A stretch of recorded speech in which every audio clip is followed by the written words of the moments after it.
স্বাস্থ্য প্রথমেই শুরু করি আমাদের স্বাস্থ্য খাতের বরাদ্দ। এটা সাংঘাতিক অপ্রতুল, 0.6 to 0.7% অফ জিডিপি, যেখানে 4 থেকে 5% হওয়ার কথা ছিল। আমাদের মাননীয় প্রধানমন্ত্রীর নির্দেশে ইতিমধ্যে সিদ্ধান্ত হয়েছে যে এই বরাদ্দ বৃদ্ধি পেয়ে জিডিপির 1%, অন্তত পক্ষে জিডিপির 1% এই বরাদ্দ হবে। আমাদের স্বাস্থ্যখাতে একটা বড় ধরনের দুর্বলতা হলো আমাদের দেশে প্রাইমারি হেলথ কেয়ারের একটা কম্প্রিহেন্সিভ ইউনিফাইড কোনো নেটওয়ার্ক কখনোই গড়ে ওঠেনি।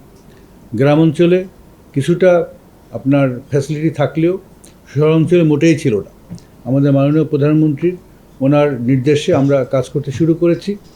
আমরা বাংলাদেশের গ্রাম অঞ্চলের প্রত্যেকটি ইউনিয়নে কিভাবে প্রাইমারি হেলথ কেয়ার ইউনিট করা যায় এবং আমাদের স্বাস্থ্য ব্যবস্থাকে চিকিৎসা কেন্দ্রিক ব্যবস্থা থেকে সরিয়ে এনে প্রিভেনশন এবং প্রমোশন কেন্দ্রিক ব্যবস্থায় পরিণত করতে পারি, সেই কাজ আমরা ইতিমধ্যেই শুরু করে দিয়েছি।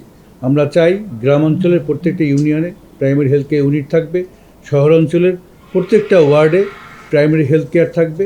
আমরা যারা এই রুমের মধ্যে আছি আমাদের প্রত্যেকের জন্য একটা করে assigned primary health care unit থাকবে, যাতে করে আমরা কোনো অসুস্থ হলে দিগ্ভ্রান্ত না হয়ে আমরা জানি কোথায় যেতে হবে। আমাদের কাছে স্বাস্থ্য বিভাগের যারা স্বাস্থ্যকর্মী, আমরা সেই কাজে শুরু করেছি। আপনারা জানেন যে 1 লক্ষ নতুন স্বাস্থ্যকর্মী নিয়োগ করা হবে। আমাদের দেশে এখন প্রায় 40 থেকে 42,000 কর্মী আছে যারা মাঠ পর্যায়ে স্বাস্থ্যসেবা দেয়, কিন্তু তারা 3 ভাগে বিভক্ত।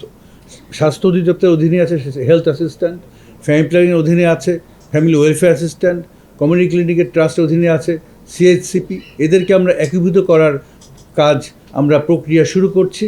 এদের একীভূত করব, এদের একটা টিওয়ার্সের ভিত্তিতে এদেরকে রিট্রেন করা হবে, যাতে বাংলাদেশের প্রতিটি ঘরে একজন করে স্বাস্থ্য ওয়ার্কার মাসে অন্তত একবার যায়, যে সেই পরিবারের সদস্যদের বিভিন্ন আপনার স্বাস্থ্যের খোঁজ খবর নেয়। তাদের ব্লাড প্রেশারটা কেমন, তাদের ব্লাড সুগারটা কেমন, তাদের মানসিক স্বাস্থ্যের অবস্থা কেমন, আমাদের মহিলাদের তাদের প্রেগনেন্সি, যারা ম্যারিড তারা প্রেগনেন্ট কিনা, আপনার ছোটো বাচ্চা যারা 5 বছরের নিচে বাচ্চা, তাদের হাইট ওয়েট তারা কেমন বৃদ্ধি পাচ্ছে, এই বেসিক ব্যাপারগুলো যাতে তারা খোঁজ নেয়।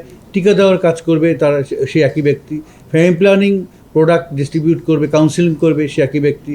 এবং কাউকে যদি ওই শনাক্ত করে যাকে প্রমোশন বা প্রিভেনশন দিয়ে কাজ হবে না, তার ট্রিটমেন্ট দরকার, তাকে এই যে ইলেকট্রনিক স্বাস্থ্য কার্ডের কথা আমাদের মাননীয় প্রধানমন্ত্রী অলরেডি বলেছেন, ইলেকট্রনিক স্বাস্থ্য কার্ডের মাধ্যমে রেফার করে নিকটবর্তী তার যে assign primary health care unit সেখানে পাঠিয়ে দেবে।